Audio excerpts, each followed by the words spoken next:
السلام عليكم ورحمة الله وبركاته. الحمد لله الذي أرسل رسوله بالهدى ودين الحق ليظهره على الدين كله ولو كره المشركون. الصلاة والسلام على أشرف المرسلين نبينا محمد وعلى آله وأصحابه أجمعين. أما بعد. Jamaah hadirin dan hadirat yang dimuliakan Allah, peristiwa gerhana adalah sunnatullah, fenomena alam yang terjadi sesuai dengan ketentuan Allah Azza wa Jalla.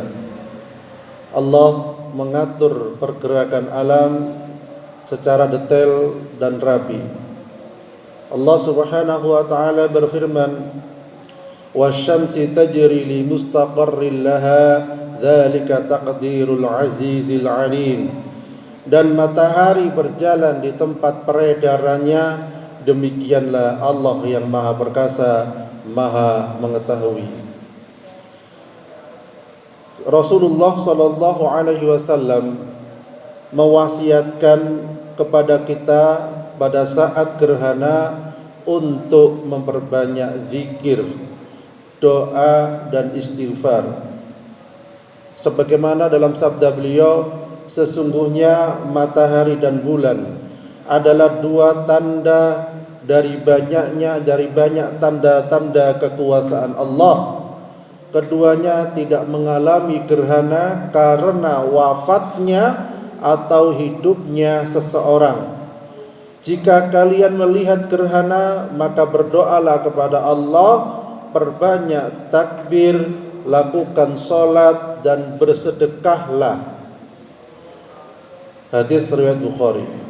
Dalam hadis lain beliau bersabda, bersegeralah untuk berzikir kepada Allah, berdoa kepadanya dan beristighfar. Hadis riwayat Bukhari dan Muslim.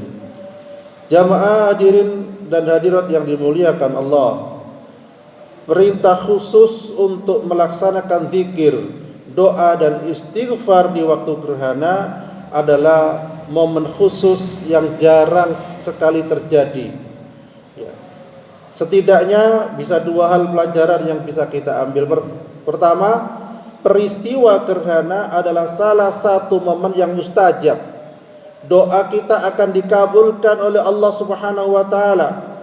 Untuk itu kita mengajak semuanya hari ini melangitkan kalimat-kalimat indah dan memunajatkan keinginan kita kepada Allah Subhanahu wa taala, meminta kepada Allah Subhanahu wa taala dengan keyakinan bahwa permintaan itu akan dikabulkan oleh Allah Subhanahu wa taala. Kemudian yang kedua, Rasulullah juga mengingatkan kepada kita bahwa kita harus menghubungkan semua hal di alam semesta yang kita lihat kepada kebesaran Allah.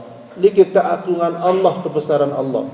Jadi gerhana adalah kesempatan bagi kita untuk mengekspresikan kesadaran bahwa Allah lah yang berkuasa dan mengatur alam semesta ini. Semuanya ya tunduk kepada kehendak Allah Subhanahu wa taala. Wong bintang, bulan begitu besarnya saja Allah bisa mengatur, apalagi manusia yang hanya di bawahnya itu. Jadi matahari pun tunduk, bulan tunduk, maka kita pun semestinya tunduk kepada Allah Subhanahu wa taala. Kaum muslimin yang dimuliakan Allah, peristiwa gerhana matahari pernah terjadi pada masa Rasulullah. Peristiwa ini terjadi di akhir hayat beliau, yaitu tepatnya tanggal 29 Syawal tahun 10 Hijriah atau 5 bulan sebelum beliau wafat. Sebagaimana kita ketahui, Nabi kita tercinta wafat pada tanggal 12 Rabiul Awal 11 Hijriah. Jadi peristiwa gerhana di zaman Rasulullah terjadi niku bebarengan dengan wafatnya putra beliau yang bernama Ibrahim. Ia adalah satu-satunya putra Nabi yang lahir, yang putra sendiri insyaallah. Selain itu Abdullah. Jadi Nabi sendiri dalam hidupnya memiliki 7 orang anak, yaitu Qasim, Abdullah ya, yang wafatnya menjadi sebab turunnya surat Al-Kautsar ya. Kemudian Zainab, Ruqayyah, Ummu Kulsum, Fatimah dan Ibrahim sendiri. Jadi qadarullah semua anak-anak Nabi dipanggil oleh Allah Subhanahu wa taala kecuali Fatimah ya. Wafat 6 bulan setelah wafatnya Nabi. Pada saat gerhana terjadi, jadi muncul desas-desus di kalangan sahabat bahwa fenomena ini terjadi karena wafatnya Ibrahim. Kemudian dalam khutbahnya Nabi mengatakan, Inna syamsa wal qamara la yaksifani li mauti ahadin wa la li hayati. Sesungguhnya matahari dan bulan tidak mengalami gerhana karena wafatnya atau hidupnya seseorang. Ini hadis riwayat Bukhari. Jadi pernyataan Nabi ini penting bagi kita renungkan ya, karena ada pelajaran atau akidah yang penting. Jadi kadang kita seringkali keliru menisbatkan peristiwa di dunia karena perbuatan manusia, khusus terkait gerhana. Bahkan ada satu keyakinan mistik pada tingkat global yang terdapat dalam banyak peradaban manusia, bahwa peristiwa ini adalah akibat dari seorang raksasa memakan matahari. Nah, niki. Ya. Tentu hal ini sangat keliru. Ya. Selain bertentangan dengan akidah Islam, ia juga bertentangan dengan ilmu pengetahuan.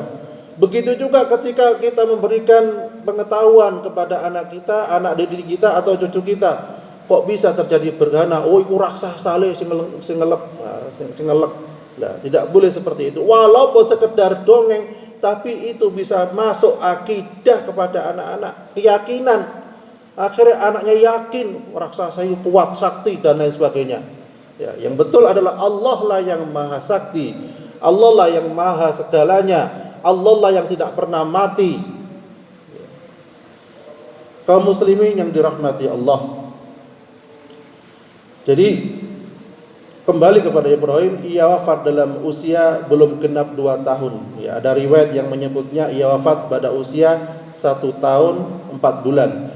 Ada yang menyebutnya 1 tahun 6 bulan. Ya. Padahal pada usia ini lagi lucu-lucunya seorang anak itu ya untuk diasuh oleh orang tuanya. Ya. Dan wafatnya Ibrahim ini meninggalkan kesedihan yang mendalam bagi beliau.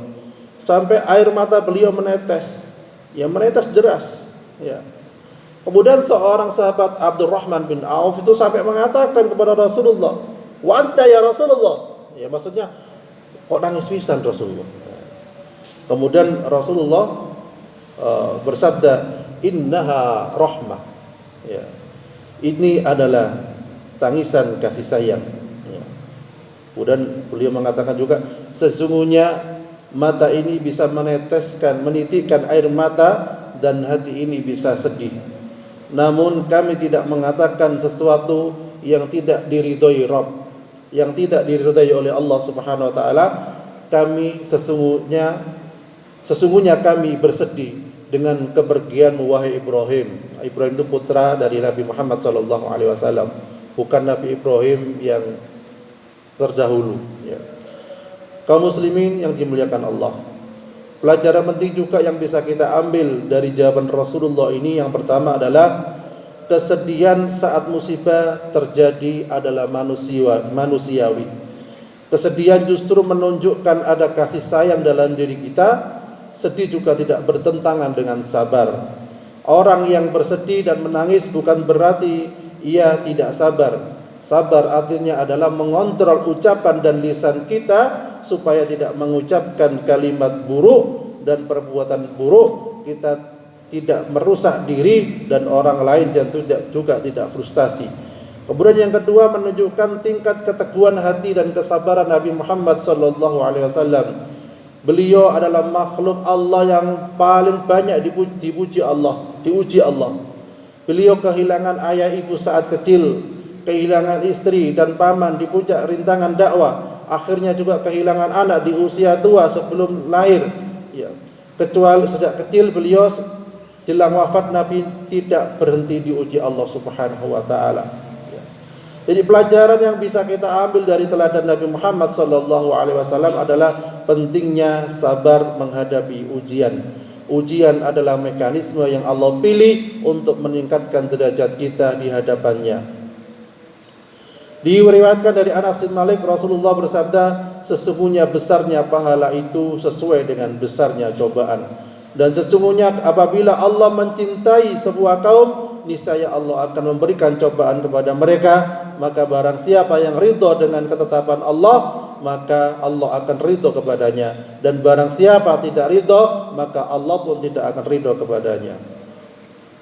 Kaum muslimin yang dirahmati Allah, kesimpulannya adalah yang pertama, bahwasanya gerhana ini mendorong kita memperbanyak ibadah kepada Allah dengan zikir, beristighfar, astaghfirullahaladzim, berdoa dan bersedekah.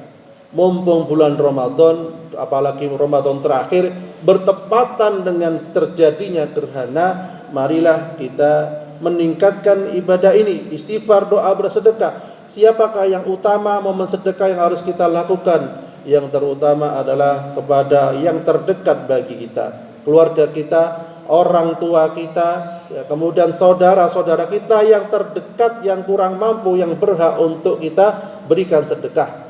Itu yang diutamakan, ya, apalagi orang tua kita yang paling utama juga yang harus kita berikan sedekah itu. Apalagi momen hari raya ini, ada kata belum mempunyai baju baru ataupun apa, kita usahakan untuk mendahulukan beliau orang tua kita itu. Kemudian yang selanjutnya, yang kedua, gerhana menguatkan iman kita, karena peristiwa ini mengingatkan kita bahwa Allah mengatur alam semesta dengan kerapian dan keindahan. Oleh karena itu, marilah pada momen ini kita berdoa dan juga saling mendoakan. Pada bulan suci Ramadan ini saling mendoakan pada diri kita, keluarga kita, saudara-saudara kita, tetangga-tetangga kita, baik dekat maupun jauh, dan saudara-saudara kita kaum muslimin di Palestina, di Suriah, dan di manapun yang tertindas, yang kekurangan, yang dirongrong oleh orang-orang Zionis ataupun orang-orang kafir yang memerangi mereka. Kita doakan mereka. Dengan doa ini kembali kepada diri kita, dan kata malaikat untukmu juga begitu. Ketika kita mendoakan kaya kepada tetangga kita, malaikat mendoakan dan juga untuk kamu. Ketika kita mendoakan sehat untuk saudara kita, dan malaikat mengatakan dan juga untuk kamu. Ketika kita mendoakan supaya orang taat kepada Allah, supaya saudara kita taat kepada Allah, tetangga kita taat kepada Allah, siapapun taat kepada Allah, dan malaikat mengatakan dan juga untuk kamu. Dan ketika kita pergi ke sawah, ke ladang, ke kebun, kemanapun, walaupun melewati sawahnya orang, walaupun melewati kebunnya orang, walaupun melewati peternakan orang, kita doakan, ya Allah, jadikanlah ternak ini ternak yang sehat. Ya Allah, jadikanlah ternak ini ternak yang subur. Ya Allah, jadikanlah orang yang memelihara ternak ini taat kepadamu, bertakwa kepadamu, berjuang di jalanmu.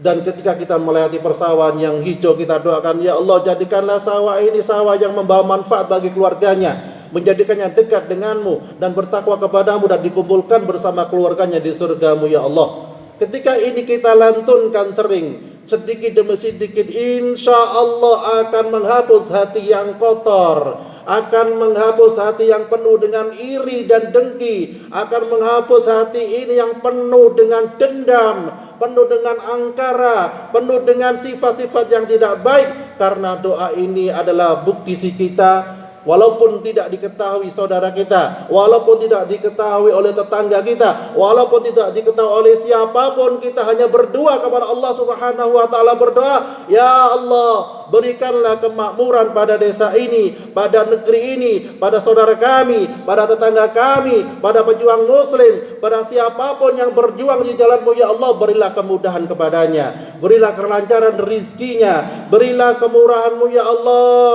Engkau yang maha kaya, Engkau yang maha segalanya, Engkau yang maha pemurah, Engkau yang maha pemaaf, dan Engkau la haula wala quwata illa billah, tiada daya dan kekuatan selain darimu, ya Allah. Oleh karena itu, marilah kita lantunkan doa-doa ini kepada Allah Subhanahu wa taala. A'udzu billahi minasyaitonir rajim. Bismillahirrahmanirrahim. Alhamdulillahi rabbil alamin. Qulillahumma malikal mulki tu'til mulka man tasha wa tanzi'ul mulka mimman tasha wa tu'izzu man tasha wa tudhillu man tasha biyadikal khair innaka ala kulli syai'in qadir tulijul laila fin nahar wa tulijun nahara fil lail wa tukhrijul hayya minal mayyiti wa tukhrijul mayyita minal hayy wa tarzuqu man tasha'u bighairi hisab. Allahumma ighfir للمسلمين والمسلمات والمؤمنين والمؤمنات. اللهم إنك تعلم أن هذه القلوب قد استمعت على محبتك والتقت على طاعتك وتوحدت على دعوتك وتعهدت على نصرة شريعتك. فوفق اللهم رابطتها وأدم بدها واهدها سبلها واملأها بنورك الذي لا يخبو واشرح صدورها بفيض الإيمان بك وجميل التوكل عليك وأحيها بمعرفتك وأمتها على الشهادة في سبيلك إنك نعم المولى ونعم النصير. ربنا هب لنا من أزواجنا وذرياتنا قرة أعين واجعلنا للمتقين إماما. رب اجعلنا مقيم الصلاة ومن ذريتنا ربنا وتقبل دعاء. ربنا آتنا في الدنيا حسنة وفي الآخرة حسنة وقنا عذاب النار. وصلى الله على محمد وعلى آله وصحبه وسلم والحمد لله رب العالمين. الفاتحة. السلام عليكم ورحمة الله وبركاته.